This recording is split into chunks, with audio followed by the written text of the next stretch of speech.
आंगनबाड़ी कर्मचारी संघ के हजारों माताओं बहनों के द्वारा धनबाद के रणधीर वर्मा चौक पर हेमंत सरकार के विरुद्ध चल रहे अनिश्चितकालीन हड़ताल में सम्मिलित होकर अपना नैतिक समर्थन दिया। राज्य की वर्तमान हेमंत सरकार ने झारखंड के युवाओं, महिलाओं के साथ साथ हर वर्ग के लोगों को ठगने का काम किया है। इसलिए झारखंड वासियों ने इस बार संकल्प लिया है, ना सहेंगे ना कहेंगे, बदल के रहेंगे।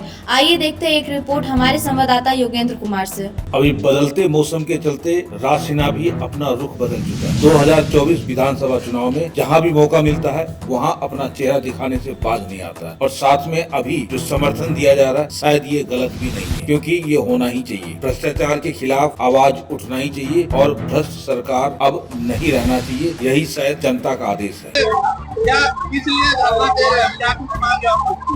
आंगनबाड़ी जब हेमंत सरकार बनी थी, उन्होंने ये आश्वासन दिया था कि जब हम आएंगे सत्ता में तो आपको सरकारीकरण करेंगे और वेतनमान से जोड़ेंगे।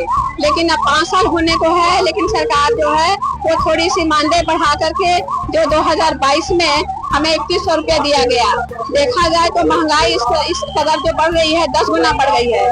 लेकिन हमारी जो मानदेय है, और मानदेय पर भी ध्यान दिया कि सरकार हमें 2 भाग में देती है। एक केंद्र सरकार की योजना है, एक राज्य सरकार की। राज्य सरकार का जो है वो 5000 रुपये वो मिल रहा है, लेकिन केंद्र सरकार की जो है मानदेय केंद्रांश जो है वो आज ये 7वां महीना चल रहा है, अभी तक लंबित है। हमें ये समझ में नहीं आया अभी तक कि हमारी मानदेय बढ़ी है। जब भी है टुकड़े में मिल रही है, कभी ये देती है तो वो नहीं, वो देती है तो ये नहीं। जब हम पूछने जाते हैं तो कहते हैं कि अभी अलॉटमेंट नहीं आया है, आ जाएगा। जब आता है 2 महीने का फेंकते हैं, कभी 1 महीने का फेंकते हैं केंद्र का।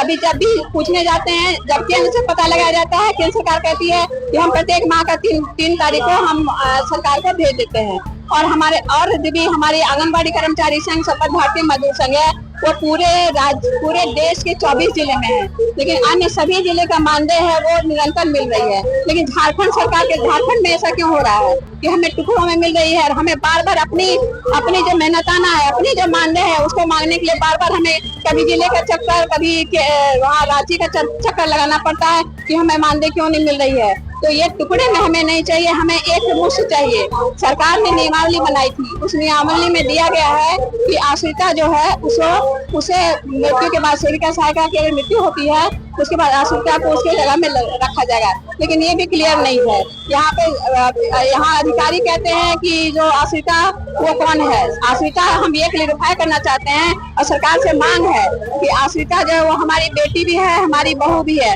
अगर किसी सेविका के बेटा नहीं है तो उसकी बहू का तो कोई प्रश्न ही नहीं होता है, तब उसकी आश्रिता उसकी बेटी हुई। कभी ऐसा भी होता है कि उसका निसंतान है, तो उसकी देख रेख करने वाले उनके भतीजे हैं, भाई हैं, जो भी हैं, तो इस आश्रिता को क्लियरिफाई किया जाए कि आश्रिता किसे मानते हैं। हमारी मांग है जो सेविका का देख रेख कर रहा है, वो बेटा हो, बेटी हो या उनके संबंधी हो, उन्हें आश्रिता घोषित किया जाए। और ये जो आम सभा के द्वारा जो चयन किया जाता है, इसे निरस्त करते हुए डायरेक्ट जो है आश्रिता के उसको सेविका की है तो सेविका के पद में, सहायिका है तो सहायिका के पद में रखा जाए। उससे भी सबसे बड़ी दुख की बात है कि सेविका जो है वो रिटायरमेंट हो रही है। जब रिटायर होती है तो उसे 1 रुपया भी रिटायरमेंट नहीं है। जो 40 साल 50 साल काम कर करके आज सरकार की ये जो आंगनबाड़ी की ICDS है वो 49 साल हो गई है। कोई भी योजना ऐसी नहीं है जो योजना के नाम पर होता है। 49 साल 50 साल वो एक मायने रखता है। तो हमें सरकार को इसको तुरंत सरकारीकरण घोषित करना चाहिए। सरकार की जो भी योजना होती है, चाहे वो देख लीजिए जन्म से लेकर मृत्यु तक, वो आंगनबाड़ी सेविका के द्वारा कराया जाता है। वो टीकाकरण हो, वो पोषाहार हो, वो अन्य भी विभाग का काम हो, BLO का काम तो एक इतना सरदर्द है कि सरकार जो है वो। मेरा नाम है पुष्पा कुमारी, भारतीय मजदूर संघ प्रदेश महामंत्री, शपथ आंगनबाड़ी कर्मचारी संघ है, हम प्रदेश महामंत्री। आज हम सभी बहनें यहाँ अनिश्चितकालीन हड़ताल पर बैठे हैं। हमारी सरकार से एक ही मांग है कि हमारा मांग वेतन मांग, ऐसे हम 8 सूत्री मांगों को लेकर अपनी हड़ताल को जारी रखेंगे अभी।